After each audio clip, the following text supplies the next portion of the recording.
नमस्कार, मैं विष्णु शर्मा आप सभी का आपके ही अपने चैनल विष्णु एटीपी में हार्दिक स्वागत करता हूं। आज एक बहुत ही शानदार कहानी आपको प्रेजेंट टेंस में सुनाने वाला हूं। जी हां, कहानियां ज्यादातर पास्ट टेंस में होती है। एक राजा था, एक रानी थी, एक ब्राह्मण था, एक किसान रहता था, लेकिन आज की कहानी प्रेजेंट में है। बहुत ही शानदार कहानी है। प्रेजेंट के बहुत सारे आपको इसमें आप देखेंगे simple tense, continuous tense, perfect continuous tense, affirmative, negative, interrogative sentences आपको यहाँ पे सीखने को मिलने वाले हैं। पास्ट में क्या होता था, आप पास्ट के ज्यादातर वोकैबुलरीज जो होती थी, है ना, वर्ब के सेकंड फॉर्म आपको मिलता था, है ना, जो वर्ब्स है उसका सेकंड फॉर्म आपको सीखने को मिलता था। लेकिन आज प्रेजेंट टेंस की बहुत अच्छी प्रैक्टिस होने वाली है। यहाँ पे आप देख पा रहे हैं हैज बीन का यूज किया गया है, यहाँ पर भी हैज बीन का यूज किया गया है। क्यों किया गया है, क्या रीजन है, रूल क्या है, सब चीज डिटेल में समझाने वाला हूँ। आज की कहानी भी बहुत ही शानदार है। द पावर ऑफ एक्सपीरियंस, अनुभव की शक्ति या अनुभव की ताकत। एक्सपीरियंस यानी अनुभव। अनुभव का मतलब क्या होता है, समय के साथ साथ आपको जीवन से, आपके काम से कुछ सीखने को मिलता है, वही एक्सपीरियंस होता है, वही अनुभव होता है। तो इसके बारे में कहानी है, बहुत ही अच्छी कहानी है। लेट नहीं करते, स्टार्ट करते हैं। वंस अपॉन अ टाइम, एक समय की बात है, अ मैसिव शिप, एक विशालकाय बहुत बड़ा जहाज इस सेलिंग, यात्रा कर रहा है। देखिए सेल यानी क्या होता है, पहले पाल लगाए जाते थे कपड़े के बड़े बड़े, आपसे पता है उसे सेल कहा जाता था, पाल। तो उसे ही आप देखेंगे सेलिंग यानी यात्रा करना, जल यात्रा को सेलिंग कहा जाता है। इसके साथ आईएनजी फॉर्म है तो रहा है, रही है। तो एक विशाल जहाज यात्रा कर रहा है थ्रू, में से, किसमें से, द वेस्ट ओशन। ओशन यानी समुद्र, महासागर को ओशन कहा जाता है। वेस्ट यानी विशाल, तो विशाल सागर में यात्रा कर रहा है एक समुद्री जहाज। एवरीथिंग इज गोइंग स्मूथली, सब कुछ स्मूथली यानी होता है सुचारू रूप से, बहुत ही अच्छे से चल रहा है। इज गोइंग, जा रहा है, ये भी प्रेजेंट कंटिन्यूअस टेंस है, इज एमआर के साथ आईएनजी फॉर्म। सब कुछ अच्छे से चल रहा है। एंड द पैसेंजर्स, और यात्री, एंड और वर्कर्स, कर्मचारी, आर एंजॉइंग, मजे ले रहे हैं, आनंद ले रहे हैं। आर क्यों लगा, प्लूरल बन गया, पैसेंजर्स एंड वर्कर्स, तो एक से ज्यादा हो गए तो आर का यूज किया गया है, ठीक है। देयर जर्नी, देयर यानी उनका या अपने के लिए भी देयर का यूज करते हैं, ठीक है। तो अपनी यात्रा का आनंद ले रहे हैं, कौन, जो वहां के यात्री और कर्मचारी। The engine has been running perfectly, has been running, देखिए हैज बीन और साथ में एनजी फॉर्म का यूज किया गया है। तो यहां पर देखेंगे सर टाइम तो नहीं दिया है, तो जरूरी नहीं कि हर जगह आपको टाइम देखिए इतने बजे से इंजन चल रहा है, 4 दिन से इंजन चल रहा है, जरूरी नहीं कि आपको टाइम दिया हो। हैज बीन का यूज ये आपका प्रेजेंट परफेक्ट कंटिन्यूअस टेंस होता है। क्यों, परफेक्ट में देखिए हैज का यूज हो गया आपको, और कंटिन्यूअस में आईएनजी का फॉर्म मिल गया, तो हैज, देखिए हैज और यहाँ पे आईएनजी फॉर्म, तो has perfect tense, ING form continuous, इसलिए परफेक्ट कंटिन्यूअस टेंस समझाने के लिए है। बाकी इसका यूज कब करते हैं, हैज बीन और आईएनजी फॉर्म का, यानी कि किसी प्रकार का कार्य जो पास्ट में शुरू हुआ था और अभी भी सुचारू रूप से चल रहा है, उसका प्रभाव अभी भी है, तो वो प्रेजेंट कंटिन्यूअस टेंस कहलाएगा। यानी कि देखिए इंजन तो पहले से चालू है, इंजन अभी तो चालू नहीं किया है, इंजन पहले से चालू है और अभी भी अच्छे से चल रहा है। यानी कि कोई काम पास्ट में शुरू हुआ है और अभी तक वो काम चल रहा है, तो वो भी आपका क्या होता है, प्रेजेंट परफेक्ट कंटिन्यूअस टेंस होता है। क्लियर है, इंजन पहले से चल रहा है और अभी भी लगातार सही तरीके से चल रहा है, इसलिए हैज बीन रनिंग का यूज किया गया, ये ध्यान में रखेंगे। तो इंजन अभी भी बहुत ही परफेक्टली यानी क्या होता है, बहुत ही अच्छे तरीके से चल रहा है। एंड द क्रू, इसे क्रू नहीं पढ़ेंगे, क्रू, क्रू यानी क्या होता है, जो चालक दल होते हैं उसे क्रू कहा जाता है। हैज बीन मैनेजिंग, यहां पर भी देखिए हैज बीन मैनेजिंग यानी कि संभाल रहा है, मैनेज कर रहा है। यहां पर भी क्यों हैज बीन का यूज किया गया, क्योंकि क्रू पहले भी संभाल रहा था और अभी भी अच्छे से संभाल रहा है, इसलिए यहां पर भी प्रेजेंट परफेक्ट कंटिन्यूअस टेंस। और जो चालक दल है अभी भी संभाल रहे हैं, ऑल ऑपरेशंस, सभी कार्यों को, है ना, किस प्रकार से संभाल रहे हैं। आप यहां पे देखिए, आपको यहां पे एक वर्ड मिलेगा, इसे आपको सही उच्चारण करके लिख लेना है, एफिशिएंटली। एफिशिएंटली, भले ही इफिशिएंटली के लोग पढ़ देते, उच्चारण एफिशिएंटली, एफिशिएंटली का मतलब कुशलता पूर्वक, है ना, बहुत ही दक्षता पूर्वक उसे हम एफिशिएंटली कहा जाता है। तो लिख लीजिए एफिशिएंटली करके। तो जो चालक दल है सभी कार्यों को कुशलता पूर्वक संभाल रहे हैं, सब प्रेजेंट में चल रहा है अभी, है ना। अब क्या हुआ देखिए, सडनली, अचानक से, ये देखिए अचानक से, समथिंग अनएक्सपेक्टेड हैपन्स, कुछ अनएक्सपेक्टेड का मतलब होता है जिसके बारे में हमने सोचा ना हो, अप्रत्याशित कहा जाता है हिंदी में। तो कुछ अप्रत्याशित, हैपन्स यानी होता है, घटता है, कुछ अप्रत्याशित होता है। द शिप स्टॉप्स, जहाज रुकता है। स्टॉप्स क्यों लग गया? वर्ब में एस से ईएस लग गया, यानी समझ लीजिए ये प्रेजेंट सिंपल टेंस का अफर्मेटिव सेंटेंस है और यहाँ पे जो सब्जेक्ट है या जो भी थर्ड पर्सन सिंगुलर है उसका यूज किया गया है ना। यहीं पे आई यू वी दे होता, प्लूरल होता तो शिप स्टॉप बस लिखते, लेकिन यदि ही हो, शी हो, किसी का नेम हो, थर्ड पर्सन सिंगुलर हो तो एस से ईएस लगाते हैं वर्ब में। ता है, ती है। द शिप स्टॉप्स, जहाज रुक जाता है। Right in the middle, right यानी ठीक, इन द मिडिल बीच में, ऑफ द ओशन सागर के ठीक बीच में जहाज रुकता है, रुक जाता है। The engine has stopped working, engine काम करना बंद कर देता है। देखिए तो यहां पर देखिए हैज के बाद स्टॉप्ड आपको मिल रहा है तो बोलेंगे सर स्टॉप्ड है, ये तो सेकंड फॉर्म लग रहा है, बट एक्चुअल में ये क्या है आपका थर्ड फॉर्म है स्टॉप का। ये देखिए स्टॉप है ना, सेकंड फॉर्म भी स्टॉप्ड होता है, थर्ड फॉर्म भी स्टॉप्ड होता है। और यदि हैज के बाद वर्ब का थर्ड फॉर्म है, ये स्टॉप थर्ड फॉर्म है, तो ये प्रेजेंट परफेक्ट टेंस, दिया है, लिया है, चुका है, चुकी है। The engine has stopped working, और इंजन ने काम करना बंद कर दिया है, ऐसे यूज किया है, बंद कर चुका है या बंद कर दिया है। एंड एवरीवन इज बिकमिंग एंसियस, है ना। एंसियस यानी क्या होता है? एंसियस यानी मतलब एकदम चिंतित हो जाना, घबरा जाना, उसे एंसियस कहा जाता है। और हर कोई इज बिकमिंग, हो रहे हैं, क्या हो रहे हैं? चिंतित होते जा रहे हैं, घबराते जा रहे हैं। द वर्कर्स आर चेकिंग, और कर्मचारी चेक कर रहे हैं। यहां पर भी आर के बाद आईएनजी फॉर्म है, रहा है, रही है। चेक करना है जांच करना। और जो कर्मचारी है, जो मजदूर है, वो क्या कर रहे हैं? जांच कर रहे हैं एवरी पार्ट, सभी हिस्सों को, ऑफ द इंजन, और इंजन के सभी हिस्सों की कर्मचारी क्या करें? जांच कर रहे हैं। Trying to understand the problem, और समस्या को समझने की कोशिश कर रहे हैं। They have been inspecting wires, देखिए यहां पर भी देखिए दे हैव बीन इंस्पेक्टिंग, यानी कि वे क्या कर रहे हैं अभी तक के? इंस्पेक्ट करना यानी क्या होता है? जिसे हम बोलते हैं जांच पड़ताल का, निरीक्षण करना। अब यहां पे देखिए हैव बीन का यूज क्यों किया गया है? यहां पे आपको समय दिया गया होगा, समय पक्का दिया होगा कहीं ना कहीं, इतने बजे से इतने घंटे से। ये देखिए फॉर आवर्स, ये देखिए समय दिया है। फॉर क्यों लिखे? क्योंकि कितने घंटे पता नहीं है, 2 घंटे, 3 घंटे, 4 घंटे लिखते तो भी फॉर का यूज करते हैं। हाँ, बोलते कि भाई 2 बजे से 3 बजे से, रविवार से, सोमवार से, जनवरी से, फरवरी से, 1920 से, तो वहां पे जब डेट दिया हो, सन दिया हो, समय कितना बजा दिया हो, तो हम यहाँ पे सिंस का यूज करते। लेकिन 2 घंटे से, 3 दिन से, 4 साल से, 5 साल से, तो हम वहां पे फॉर का यूज करते। तो सिंस और फॉर का यूज ये है। यदि आपको टेंस बिल्कुल ही डिटेल में सीखना है तो मेरी आप ज्वाइन क्लास कर सकते हो, मतलब मेंबरशिप ज्वाइन कर सकते हो। बहुत ही मिनिमम रेट है और पूरे टेंसेस को डे 1 से एक एक करके मैंने सिखाया है, पूरा लास्ट डे तक के, है ना। सब्सक्राइब बटन के बगल में ज्वाइन है, आप चाहे तो ज्वाइन कर सकते हो। क्लियर है? दे हैव बीन इंस्पेक्टिंग, वे निरीक्षण कर रहे हैं वायर्स, उनके तारों का, है ना, और वाल्व्स, उनका जो वाल्व रहता है उनका, एंड मशीनरी, और मशीनों का, फॉर आवर्स, घंटों तक। इसे आवर्स पढ़ेंगे, हावर्स नहीं पढ़ेंगे। बट लेकिन nothing is making sense, making sense यानी क्या होता है? कोई मतलब निकलना, लेकिन कुछ भी मतलब नहीं निकल रहा है, कोई मतलब नहीं, इतना चेक कर रहे हैं, जांच कर रहे हैं, इसका कोई भी मतलब नहीं निकल रहा है। इवन द ऑनर, यहां तक कि जो उसका मालिक है, ऑफ द शिप यानी जहाज का मालिक, इज स्टैंडिंग, खड़ा है, देयर यानी वहां। अब यहां पे देयर यानी यहां का यूज किया जाएगा, प्रेजेंट में है तो यहां बोल देंगे।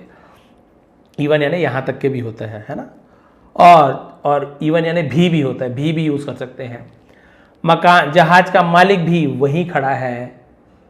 वॉचिंग एवरीथिंग, सब कुछ देख रहा है। क्लोजली, बड़े ही बारीकी से, उसे क्लोजली कहा जाता है, पास से, बारीकी से, closely.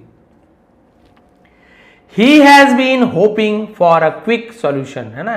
He has been hoping, hope करना यानी क्या? तो उम्मीद करना, और वो उम्मीद कर रहा है for a quick solution यानी बहुत ही जल्द समाधान का, जल्द समाधान को उम्मीद कर रहा है। बट लेकिन द सिचुएशन, लेकिन हालात, स्थिति, is getting worse, getting worse यानी खराब होता जा रहा है, वर्स यानी खराब होते जाना, इसके साथ गेटिंग रहा है, रही है, तो इसका मतलब होता है और स्थिति और भी खराब होती जा रही है, बिगड़ती जा रही है। द एंटायर टीम, एंटायर यानी पूरी टीम इज ट्राइंग, कोशिश कर रही है, देयर बेस्ट यानी पूरी कोशिश करना, और जो पूरा टीम है अपनी पूरी कोशिश कर रही है, येट फिर भी no one has been able, कोई भी सक्षम नहीं है, टू आइडेंटिफाई, पहचान करने में, द इशू यानी समस्या या जो भी परेशानी उसे इशू कहा जाएगा, लेकिन कोई भी उस समस्या को पहचानने में क्या है, सफल नहीं हो पा रहा है, सभी असफल है, कोई जांच ही नहीं पा रहा है कि हुआ क्या है, क्या परेशानी है। After a full day of effort यानी पूरे दिन की कोशिश के बाद, the problem still remains unsolved, समस्या अभी भी, रिमेन्स यानी बनी हुई है, अनसॉल्व यानी जिसे हल ना किया गया हो, पूरे दिन की मशक्कत के बाद भी समस्या का समाधान नहीं हो पाया है। द ऑनर जो मालिक, देन तब, डिसाइडेड, अब यहां पे देखिए डिसाइड से लिखा हुआ है, डिसाइडेड हम पास्ट में यूज करते हैं, डिसाइड्स फैसला लेता है, ता है ती है आ गया, दैट की they should call, way should यानी चाहिए, उन्हें क्या करना चाहिए, कॉल करना चाहिए, एन एक्सपर्ट, कॉल यानी बुलाने को भी कॉल कहा जाता है, एक्सपर्ट का मतलब होता है, एक्सपर्ट यानी क्या बोल सकता हूं, किसी काम में जो एकदम हिंदी कई बार याद भी, विशेषज्ञ, जो एकदम कुशल उस काम में पारंगत हो, एक्सपर्ट कहा जाता है। तो मालिक ने तब किसी विशेषज्ञ को बुलाने का फैसला किया। हावेवर हालांकि, दे आर स्टक, वे फंसे हैं, in the middle of the ocean, हालांकि वो सागर के, समुद्र के बीच में क्या है, फंसे हुए हैं। And help is taking time to arrive, और मदद इज टेकिंग टाइम, समय ले रहा है, टू अराइव यानी पहुंचने में, और वो जो मदद है वो आने में देरी हो रही है। डेज आर पासिंग, दिन बीतते जा रहे हैं, गुजरते जा रहे हैं। And everyone has been waiting, और सभी इंतजार कर रहे हैं, एंसेसली चिंतित होकर, बेसब्री से, उसे एंसेसली कहा जाता है, सभी बेसब्री से इंतजार कर रहे हैं, यानी पहले भी इंतजार कर रहे थे, अभी भी इंतजार कर रहे हैं, इसलिए हैज बीन का यूज किया गया, present perfect continuous tense. Finally आखिरकार, आफ्टर 4 days, 4 दिनों के बाद, A 70-year-old man arrives पहुंचता है, ये भी प्रेजेंट सिंपल टेंस का अफर्मेटिव सेंटेंस है, एक 70 साल का बूढ़ा व्यक्ति पहुंचता है। He has been working, वो काम कर रहा है, with machines, मशीनों के साथ, for decades मतलब क्या होता है, दशकों को decades कहा जाता है, 10 साल का decade होता है, decades यानी कई दशक, उसे decades कहा जाता है। ये देखिए, क्योंकि समय बताया फॉर डेकेड्स, इसलिए has been working, present perfect continuous tense ये भी हो गया। वह दशकों से मशीनों के साथ काम कर रहा है।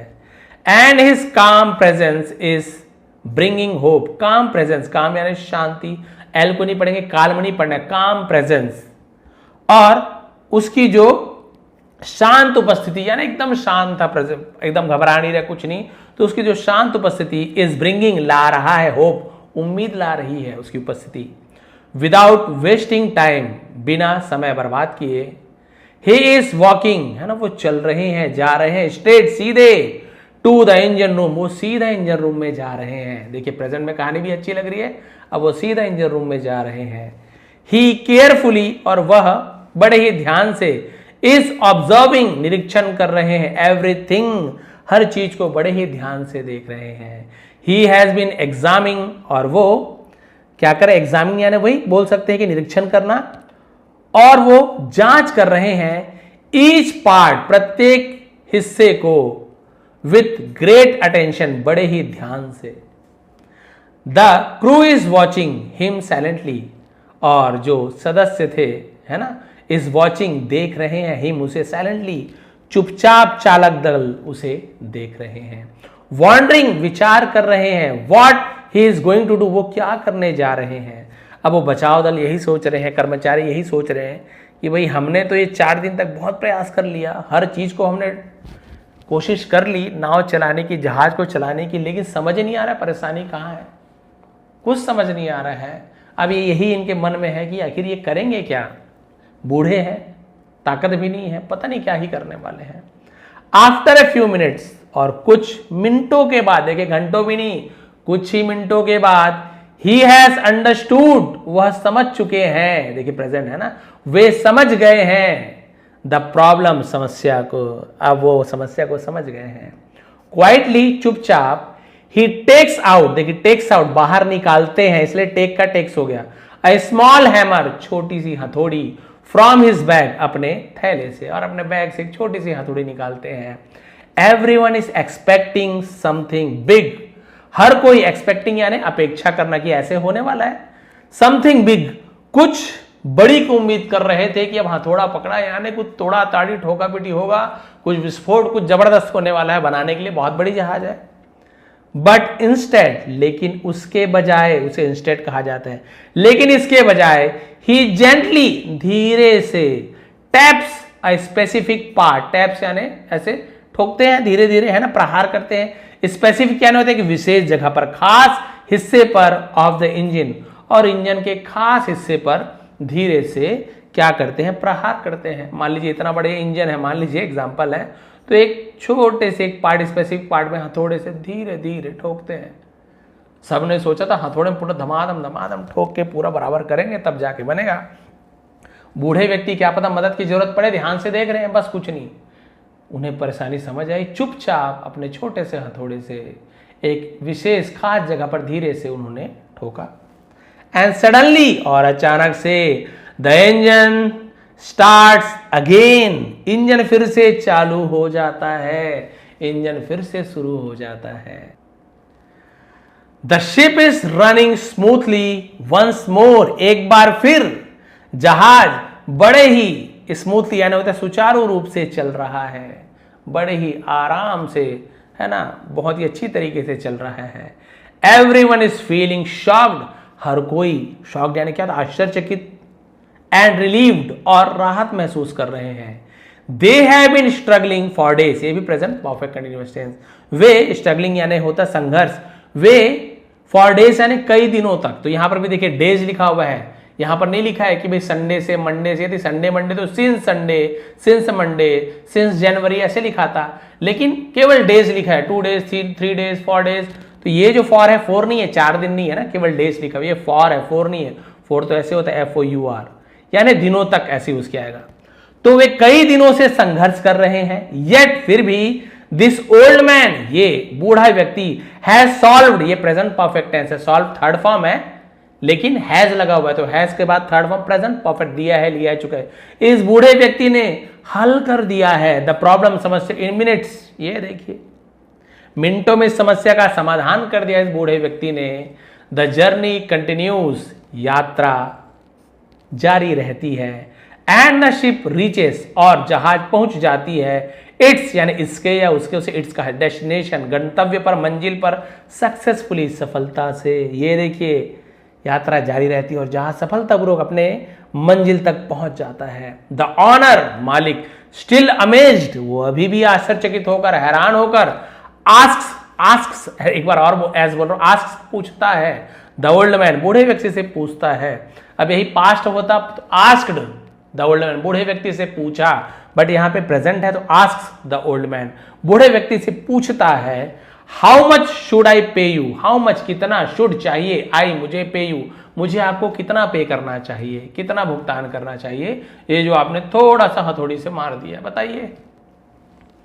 The old man Kamli replied, Kamli फिर यहां पे एल साइलेंट है, कामली यानी होता है बड़े ही शांत स्वर से, शांत भाव से जवाब दिया बूढ़े व्यक्ति ने, 1 लाख रुपीज, 1 लाख रुपए। The owner is getting surprised, मालिक हैरान हो रहा है, गेटिंग सर पे हैरान हो रहा है, 1 lakh for just 1 hammer strike, 1 lakh सिर्फ, है ना, फॉर यानी होता है के लिए, सिर्फ एक हथौड़े के धीरे से एक बार हथौड़ा चलाने के लिए 1 लाख रुपए। एकदम हैरान हो रहा है वो, एक बार हथौड़ा चलाने का, वो भी इतने धीरे से, 1 लाख रुपए। The old man smiles and says, अब देखिए पहले तो ये आदमी बोलता है मालिक की, भाई एक बार थोड़ा सा एक जगह हथौड़ा मारे, वो भी धीरे से, उसका 1 लाख रुपए, कैसे आप 1 लाख हिसाब कर रहे हो भैया, मुझे ही बताइए आप। द ओल्ड मैन स्माइल्स, मुस्कुराते हैं, एंड सेज, और कहते हैं, 1000 फॉर हिटिंग द हैमर, 1000 हथौड़े मारने के लिए। चलिए तो चलता है, इतना बड़ा जहाज है, आपने हथौड़ी चलाई, धीरे चलाई, जोर 1000 तो कोई बात नहीं, 1000 तो बनता ही है आपका, चलो आने जाने का मिला लो तो 2000 मान लीजिए। तो उसने कहा ठीक है 1000 तो हथौड़े चलाने का, बाकी 99,000 क्या है, एंड 99,000 और 99,000 फॉर नोइंग जानने के लिए, के साइलेंट है, वेयर कहां, एंड हाउ और कैसे टू हिट, ये देखिए कहां और कैसे हथौड़ा चलाना है, हथौड़ा मारना है, उसके लिए कितनी बड़ी बात है। 1000 तो मैंने केवल हथौड़ा धीरे से मारा उसका, लेकिन इस हथौड़े को कहां मारना है, कितने जोर से मारना है, कितने ताकत से मारना है, कितने हल्के से मारना है, परफेक्ट जगह कौन सा है, इन सभी के लिए 99,000 रुपए, तो आपका हो गया 1,00,000 रुपए।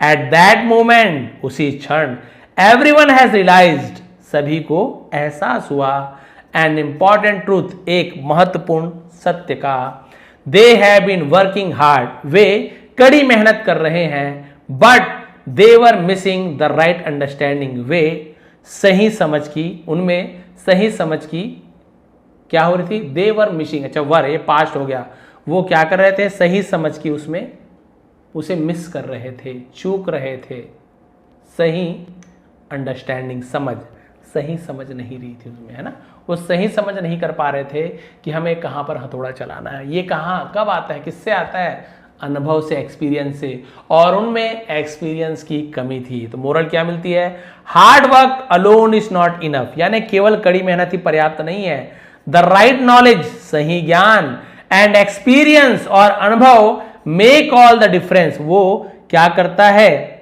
सफलता का आधार है, वो ही क्या करता है, दोनों में अंतर लाता है, ज्ञान और अनुभव ही अंतर लाता है।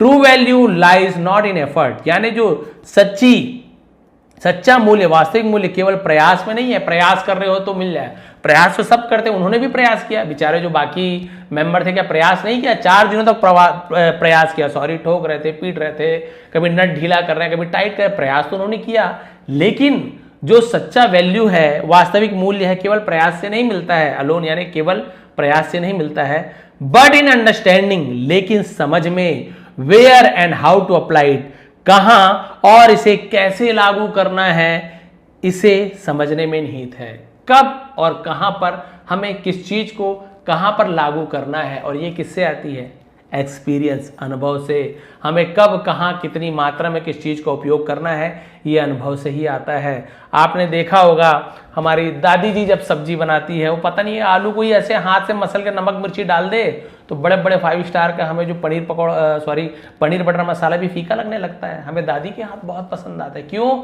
अनुभव, एक्सपीरियंस, वो बनाते हैं, आपको मिलेगा कभी ना सब्जी जलती है, ना कभी कम पकती है, ना ज्यादा पकती है, वो एकदम परफेक्ट पकाते हैं।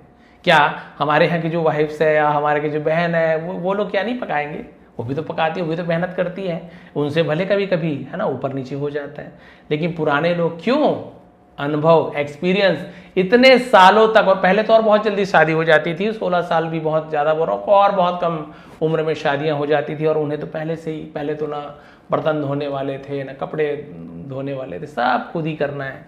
अब तो मिक्सी आ गई, चटनी भी पीसना तो मिक्सी से, कपड़े भी धो रहे तो वॉशिंग मशीन से, बर्तन धोने वाले अलग आती है, झाड़ू मारने वाले धोने वाला, सबके घर की बात नहीं है, फिर भी बहुत कुछ आसान हो गया। ये नहीं बोल रहा हूँ कि भैया जो महिलाएं काम नहीं करती, बहुत काम करती है, लेकिन अब थोड़ा सा पहले के ज़माने में आसान हो गया है। आज हैंडपम्प से पानी लाने जाना नहीं पड़ता है, घर पर घर पानी आ जा रही है, नल आ जा रहा है, बोरवेल है, सब घर की बात नहीं है, एक एवरेज बता रहा हूँ मैं, ज़्यादातर है ना, तो ये हो गया।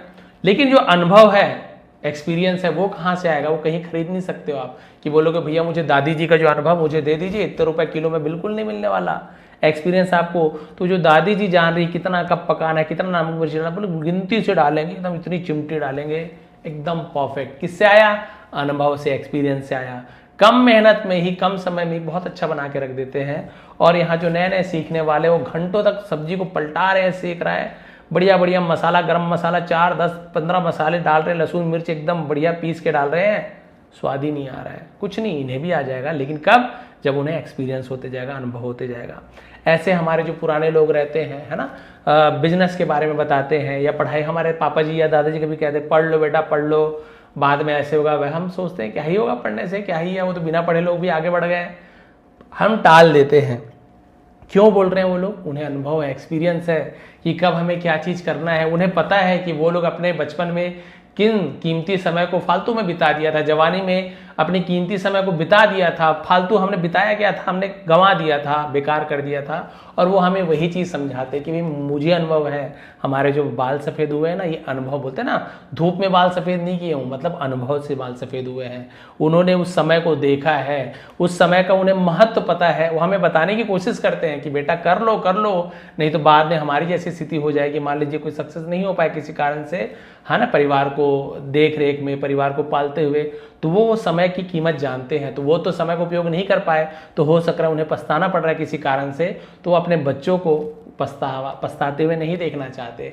इसलिए हमारे पापा दादाजी, है ना, मम्मी सब बोलते हैं बेटा समय का उपयोग कर लो, खाना बनाना सीख जाओ, कोई बोलेंगे बिजनेस करना सीख, कोई बोलेंगे काम ही सीख जाओ, नौकरी नहीं मिलेगी बेटा तो काम आएगा। लेकिन हम जवानी के जोश में या बचपने में पूरे समय को व्यर्थ करते जाते हैं, और बाद में जब हम भी बड़े होते हैं, जब हमें भी एक्सपीरियंस आता है, तब हम भी पछताते हैं कि काश हमने दादाजी का, मम्मी के, बड़े बुजुर्गों का जो बात है वो मान लिया होता, तो आज हम पछताते नहीं, है ना। तो अनुभव की बहुत बड़ी वैल्यू होती है। और अनुभव आप तो नहीं कमा सकते हो, लेकिन आपके यहाँ अनुभव पहले से ही है। दादाजी हैं, दादी, आप एक से रेमेडीज पूछ लो, बाल झड़ रहा है दादी जी क्या करूं, पिंपल्स हो रहे, वो ऐसे ऐसे बताएंगे आपको बढ़िया बढ़िया रेमेडीज कि वो बड़े बड़े डॉक्टर नहीं बताएंगे, वो पहले से करते आ रहे हैं। लेकिन दादा दादी उम्र होते जा रही है, गुजरते जा रहे हैं, उनके पास जो ज्ञान है वो बीतते जा रहा है, उनके साथ साथ उनका ज्ञान चले जाएगा, उनके साथ साथ उनके अचार बनाने की क्वालिटी चले जाएगी।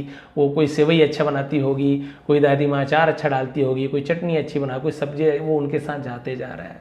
तो प्लीज़ आप लोग उस अनुभव को एक्सेप्ट कीजिए। आप उनसे पूछिए कि दादी माँ कैसे बनाते हैं अचार, लिख लीजिए। वो कहीं नेट में आपके दादी जी के बनाने का अचार नेट में कहीं नहीं मिलने वाला। आपकी दादी का सीक्रेट कोई नेट, कोई एआई, कोई चैट जीपीटी नहीं पकड़ सकता है, वो आपकी दादी जी ही जानती हैं। आपके दादाजी को कोई काम आता है, किसी काम में, सिलाई में कुछ क्वालिटी है, कुछ टेक्निक है, वो कोई इंटरनेट नहीं जान पाएगा। आप वो दादाजी से, पापा से आप सीख लीजिए, लिख लीजिए, नोट डाउन कर लीजिए। भविष्य में आपके बहुत ज़्यादा काम आने वाले हैं। आपको भले आपके मम्मी पापा दादा दादी आपको लाखों करोड़ों रुपए छोड़ के ना जाएं, लेकिन उनके पास जो अनुभव है ना, वो बहुमूल्य है, अमूल्य है। वो किसी को आप कोई पैसे दे के भी आप नहीं खरीद सकते, जो आपको वो फ्री में मिल सकता है। लेकिन हम बस दादा दादी 2-4 दिन कहानी सुने चले गए, हम उनसे बात ही नहीं कर पाते, टाइम ही नहीं दे पाते। एक से एक उनके पास कहानियां हैं, किस्से हैं, अनुभव है। थोड़ी देर बैठिए, नेट में तो हम दिन भर चलाते ही चलाते हैं। किस्मत वाले हैं जिनके दादा दादी नाना नानी अभी भी जीवित हैं, या मम्मी पापा अभी भी हैं, बहुत ही किस्मत वाले हैं। उनका अनुभव को शेयर कीजिए, लीजिए उनके अनुभव को, लिखिए, नोट डाउन करिए और अपने जीवन में उतारिए, क्योंकि उन्होंने ये अनुभव ऐसे ही नहीं पाया है, पूरे जीवन भर तकलीफ पाया है, दुख पाया है, अच्छे बुरे को देखा है। कभी मना करते हैं बेटे इतने रात को बाहर मत जाओ, हम बोलते अच्छा आप लोग नहीं गए, इसका मतलब हम भी ना जाएं, हम लड़की हैं तो क्या हुआ, लड़के भी जाते हैं। लेकिन कुछ फर्क तो है ना। अब तो लड़के भी सुरक्षित नहीं है, केवल लड़कियों को यहाँ कोई कमजोर नहीं बताया जा रहा है, लेकिन अब तो लड़के भी सुरक्षित नहीं है। लड़कियों की तो बात दूर की बात है, अब तो लड़के भी सुरक्षित नहीं है, लड़के भी किडनैप किया जा रहा है, लड़के को भी मार दिया जा रहा है पैसों के लालच में, मोबाइल के लालच में। तो जो कहते हैं रात में अकेली जगह किसी भी अनजान के साथ या किसी पे भी इतना भी भरोसा मत करो कि बोले मुझसे प्यार करते हो तो अकेले चलो जंगल मेरे साथ। तो प्यार दिखाने के लिए आप, हाँ मैं करती हूँ ना प्यार, हाँ मैं तो तुमसे सच्चा प्यार करता हूँ, चले गए, लेकिन बुद्धि का उपयोग आप नहीं करते। प्यार में पागल कहा जाता है, और वहाँ भगवान न करे कुछ दुर्घटना हो जाए। तो हमारे बड़े बूढ़े जो भी बोलते हैं ना, आप बिल्कुल ये मत सोचिए हम जेन जी वाले हैं, हम ज़्यादा अच्छे, इनसे एडवांस है। नहीं, एडवांस होना अलग चीज़ होता है और सुरक्षित रहना अलग चीज़ होता है। वो जो बताते हैं उसके पीछे कुछ ना कुछ कारण होता है, और वो हमें समझना है, उनके अनुभव को हमें लेना है। तो आपके यहाँ ये दादा दादी हैं, नहीं है, अड़ोस पड़ोस में है, बगल में है, कहीं गार्डन में बैठे हुए दादाजी मिल जाते हैं, थोड़ा सा समय उनको दीजिए। इससे बड़ा पुण्य का काम नहीं है, क्योंकि वो जो अपने कुछ ही उम्र बची हुई होगी। आजकल तो आज एवरेज लाइफ भी है ना 60 साल भी नहीं रह गया, पहले तो 100 साल जीते थे ऐसे बोला जाता है। मतलब 80-90 साल तो एकदम एवरेज है। भगवान की कृपा से हमारे नाना नानी अभी भी हैं 84-90 ईयर्स के, लेकिन बता रहा हूँ एवरेज ईयर भी अब कम हो गया है, उम्र भी कम हो गया है। तो आप लोग प्लीज़ जाया करें, उनसे बातें किया करें, खुश हो जाएंगे। कोई तो आए बात करने के लिए, उनका जीवन भी अच्छा होगा और आपको भी बहुत अच्छा अनुभव मिलेगा और बहुत ज़्यादा खुश रहेंगे। और किसी बुजुर्गों को खुश करना है, यानी सीधा सीधा भगवान को खुश करना है। आप भगवान को लाखों रुपए दान चढ़ा दो, भगवान को कोई मतलब नहीं। भगवान के पास कमी है क्या पैसों की? पैसों की ज़रूरत ही नहीं है, भगवान को जो चाहे बना ले। लेकिन उस बूढ़े व्यक्ति को, उस बुजुर्ग को, चाहे आपके परिवार वाले हैं चाहे बाहर के हैं, यदि आप उन्हें खुश कर देते हैं, कुछ पूछेंगे ना, एकदम खुश होकर बताएंगे, देखेंगे अरे दादाजी आपका बाल अभी भी इतने बढ़िया हैं, झड़े नहीं है, हमारे बाल झड़ रहे हैं, क्या करें दादाजी, वो एकदम खुश हो जाएंगे, एकदम कि अपने आप में प्रसन्न, और आपको अच्छी अच्छी चीज़ें बताएंगे, बेटा ऐसे कर करो वैसे कर, भले वो सक्सेस हो ना हो, लेकिन आप उन्हें खुश रखने का प्रयास कीजिए। तो यहाँ पर देखिए अनुभव की कीमत, वो बड़े बड़े जो वहाँ पर एक से एक इंजीनियर थे, बढ़िया बढ़िया क्वालिफाइड थे, लेकिन अनुभव की कमी थी, और वो कई सालों तक जहाज में काम किया था, एक बार ही देखकर समझ गया कि जहाज में कहाँ पर प्रॉब्लम है, हल्की सी चोट मारी, बोले 1 लाख रुपए, 1000 हथौड़ी मारने की, और बाकी 99,000 जो है ना वो मेरे अनुभव का है कि कहाँ पे हथौड़ी कितने देर मारनी है। अगर मैं हथौड़ी नहीं मारता तो हो सकता है तुम्हारे 1 करोड़ों का जहाज बेकार हो जाए, इंजन बैठ जाए, सब खराब हो जाए, तो 1 लाख तो कुछ भी नहीं है, तुम्हारे करोड़ों की जहाज को मैंने बचा दिया है। तो ये थी आज की स्टोरी, ये थी आज का मोरल। तो प्लीज़ एक्सपीरियंस को शेयर कीजिए, या आपके पास आपके यहाँ किसी का एक्सपीरियंस है उसे आप अपने में है ना क्या कीजिए, नोट डाउन कर लीजिए, लिख लीजिए, अपना लीजिए। यदि आपको स्टोरी पसंद आए तो प्लीज़ लाइक करेंगे, कमेंट करेंगे, नीचे डिस्क्रिप्शन में इसका लिंक है, PDF मिल जाएगा, डाउनलोड कर लीजिए। जिसे पूरा ग्रामर सीखना है, डिटेल में इंग्लिश बोलना सीखना है, लिखना सीखना है, तो प्लीज़ आप लोग ज्वाइन कर सकते हैं। मेंबरशिप बटन क्लिक कर लेंगे, सब्सक्राइब बटन के बगल में मेंबरशिप बटन मिलेगा, ज्वाइन करते ही एडवांस लेवल, बिगनर लेवल दोनों ही आप एक्सेस कर सकते हैं। 80 के आसपास वीडियोस हैं, डे 1 से मैंने बनाया है, बिल्कुल ABCD कैसे पढ़ते हैं से लेकर टेंस, मॉडल्स, आपको स्पीचेस, सब चीज़ वहाँ पे मैंने कंप्लीट करा दी है। स्पोकन इंग्लिश भी स्टार्ट हो चुकी है, तो आप लोग बिल्कुल ज्वाइन कर सकते हैं। आप सभी का बहुत बहुत धन्यवाद, आपका दिन शुभ रहे।